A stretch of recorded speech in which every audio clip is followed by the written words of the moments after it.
Hello my friends, welcome to my channel. This is Dr. Brain from Medicine Journey.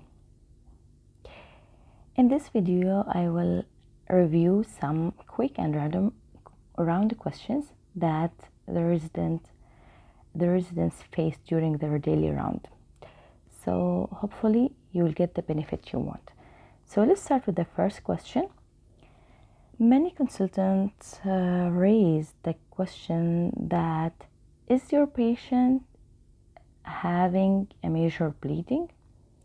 So actually major bleeding, there is definition of it, so we don't consider any bleeding is a major. So there is a criteria which was done by the International Society on Thrombosis and Hemostasis. This criteria include 4 options. First, if there is clinically overt bleeding accompanied by decrease in the hemoglobin level of 2 or more gram per deciliter. So if there is drop in the hemoglobin 2 or more point, okay? Or if the patient required blood transfusion, also 2 or more units of packed red blood cells, okay? Or if the patient has bleeding at a critical site. The critical site includes if it's intracranial, intraspinal, intraocular, retroperitoneal, intraarticular, or pericardial. Also intramuscular with compartment syndrome. The last choice is if this major bleeding end up with death. It was fatal, okay?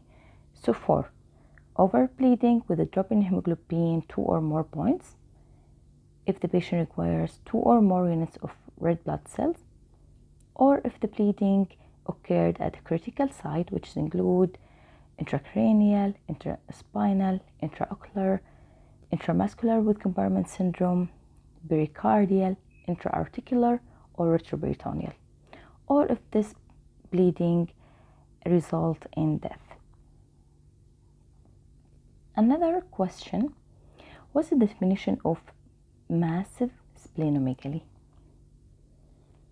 And the answer is, we consider it massive splenomegaly if the spleen reaches the iliac crest, or if it crosses the midline, or if it weighs more than 1.5 kilogram.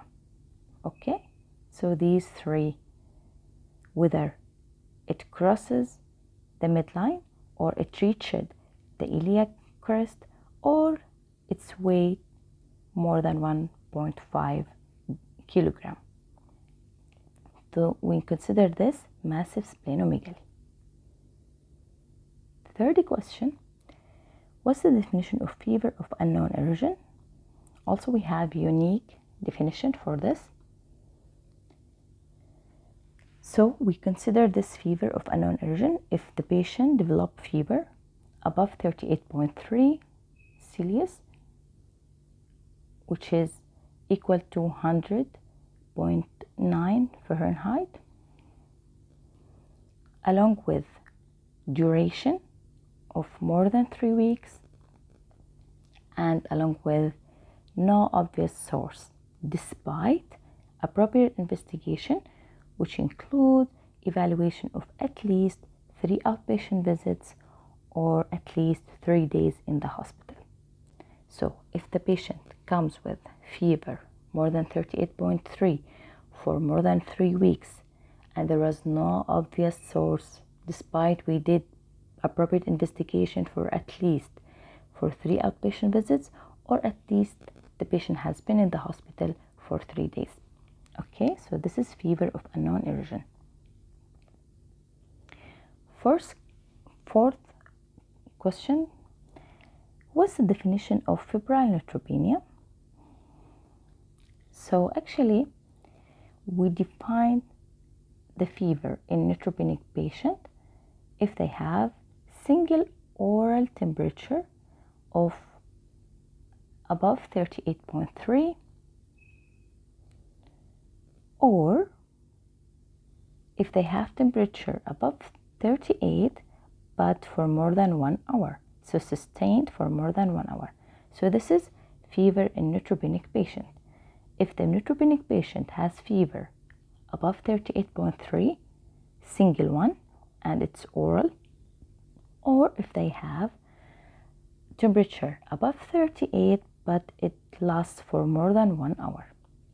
Okay, now how to define that the patient is neutropenic? Very simply, if the absolute neutrophil count less than 1,500,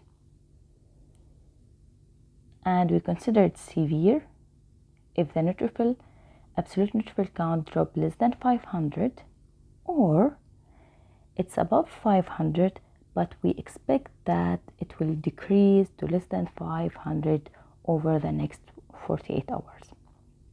Okay, and we consider it profound neutropenia if the absolute neutrophil count less than 100, which is actually febrile neutropenia is an emergency. Okay, medical emergency. So that's it for today. I hope you get the benefit and you now you know some questions about some the answers about some questions that your consultants might ask you. Okay, if you feel like this video is helpful, please don't forget to like it and subscribe. Thank you, and see you next time with another video.